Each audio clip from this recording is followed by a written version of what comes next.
비트코인 현물 ETF 완전 승인에 뒤어 이더리움 현물 ETF가 부분 승인되었다. 이제 비트코인을 뛰어넘는 이더리움의 시대가 오는 것일까? 이제 비트코인과 별 차이도 없어 보이니 비트코인을 능가하는 독보적 자산이 되는 걸까?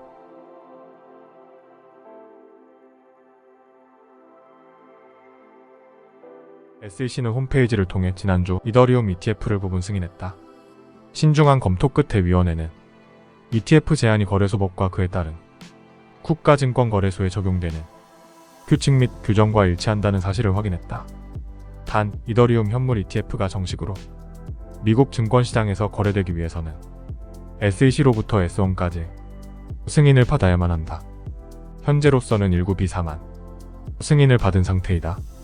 혹시 알지 모르겠으나 원래 SEC는 이더리움이 상품이 아닌 미등록 증권이라는 제스처를 취해왔는데 바이든 정부는 대통령 선거 시작 전에 이더리움이라는 미등록 증권 ETF에 완전한 승인을 해줄 것만 같다. SEC가 증권 판결을 하기도 전에 ETF를 승인해준 이유는 다음의 이유일 것이 농후하다.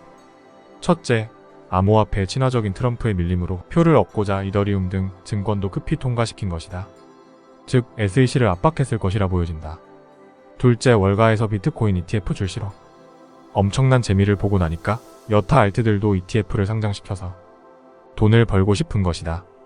재미없는 기존 채권 시장 등과 달리 암호화폐 시장은 엄청난 돈이 되는 것을 알았고 정부에 로비를 했기 때문일 것이다. 아무튼 이더리움 ETF가 승인되니 여기저기서 다음과 같이 말한다. ETF가 승인되었다는 것은 이더리움도 비트코인과 같이 정식 투자 상품으로 승인을 받은 것이다.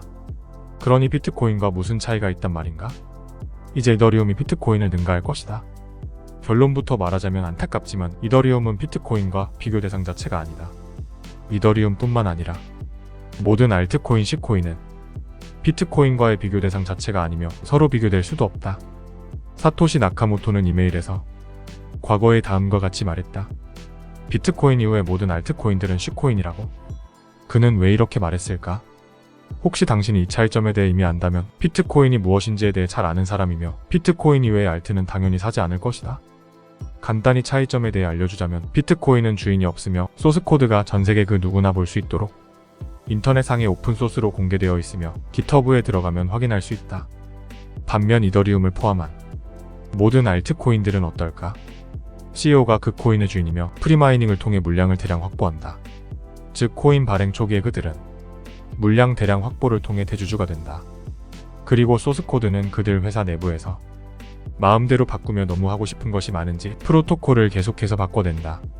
이 알트는 대중에게 판매하는 주식과 같은 증권과 똑같으며 ICO를 통해 돈을 받고 팔아서 대중들에게 투자 계약을 한다. 즉 전혀 탈중앙화된 네트워크가 아니고 회사 내부자들은 소프트웨어를 통해서 코드를 변경하고 프로토콜을 변경한다. 그들에게 유리하게 수시로 룰을 변경하고 그 회사의 내부자들 외에는 그 누구도 프로토콜에 접근하거나 확인할 수 없다. 모든 것이 회사의 이익과 경제적 동기에 따라 통제된다. 만약 비트코인이 아닌 모든 알트들이 증권이 아닌 상품이 되려면 비트코인처럼 오직 사토시 나카모토와 같이 했었어야 했다. 즉 경제적 동기 없이 세상에 내놓아줬어야 하며 대주주가 프리마이닝을 통해 물량을 확보해서도 안 되는 것이다.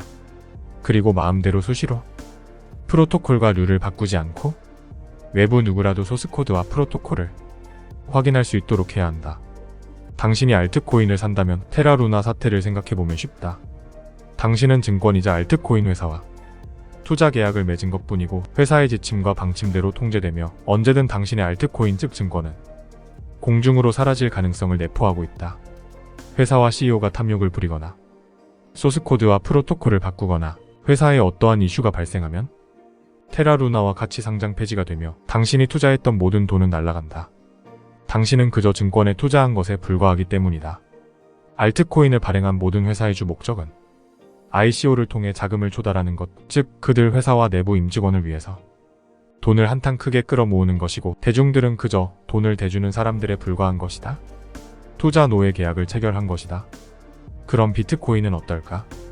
비트코인은 비트코인의 양 즉 2100만 개, 그리고 향후 수천 년간 발행 계획, 네트워크 작동 방식 등 모든 것이 오픈소스로 공개되어 있다.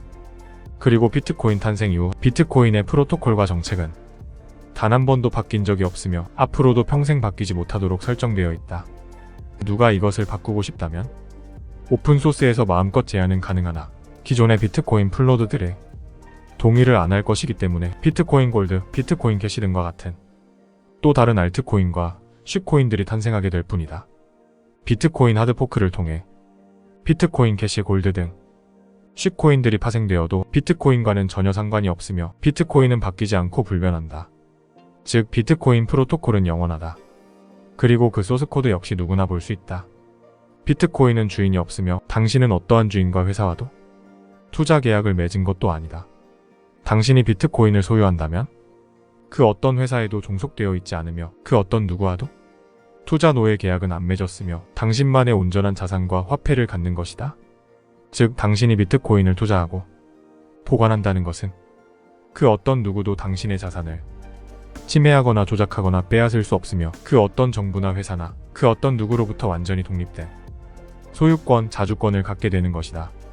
혹시 여태껏 설명했던 이 말이 이해가 안 가면 당신은 비트코인과 속성에 대해 공부를 하고 깨달아야 한다. 차이점이 무엇이며 무엇이 증권이며 상품인지 그리고 무엇이 진정한 탈중앙화 자산이자 무엇을 샀을 때만이 당신이 그 누구에게도 통제받지 않는 자유와 자주권을 가지는지 말이다. 앞서 설명한 말이 어렵다거나 아무튼 이더리움은 비트코인과 경쟁하는 것 아니야? 라고 물어보는 분들을 위해서 쉽게 설명을 하도록 하겠다. 비트코인은 화폐이자 자산 상품이며 이더리움을 포함한 모든 알트코인들은 기술이다. 즉 알트코인들은 엔비디아, 마이크로소프트, 구글, 애플 등 회사 그리고 기술과 경쟁하는 대상이지 자산이자 상품과 경쟁하는 대상이 아니다. 비교 대상 자체가 잘못되었다. 조만간 우리에게 다가올 사회에서 비트코인은 전세계 중앙은행과 기업기관, 공적연금 등의 준비금으로 사용될 것이며 알트코인들은 기술의 진보와 쇠퇴에 따라 레드오션 속에서 서로 경쟁하며 치고받고 싸울 것이다. 그리고 그 기술 싸움에서 누가 우위를 점하게 되는지 아무도 알 수 없다. 그들은 계속해서 싸우고 싸워나갈 것이다. 그리고 새로운 알트들이 생겨나고 또 기존의 알트들은 없어지고 또 어떤 알트들은 상장 폐지되는 등 이 과정들만이 반복될 것이다. 반면 비트코인은 금과 같은 상품이며 자산이자 앞으로 다가올 비트코인 스탠다드 체제 하에서 앞서 말했듯이 준비금이자 보유금으로 사용될 것이다. 그리고 이 비트코인을 투자하는 1% 사람들은 온전한 소유권과 차주권 그리고 그 누구에게도 종속받지 않는 진정한 부와 자유를 선사받을 것이다. 당신은 아직도 비트코인과 그 이외의 것들에 대해 헷갈리는가? 당신은 진정 이더리움에 투자할 것인가?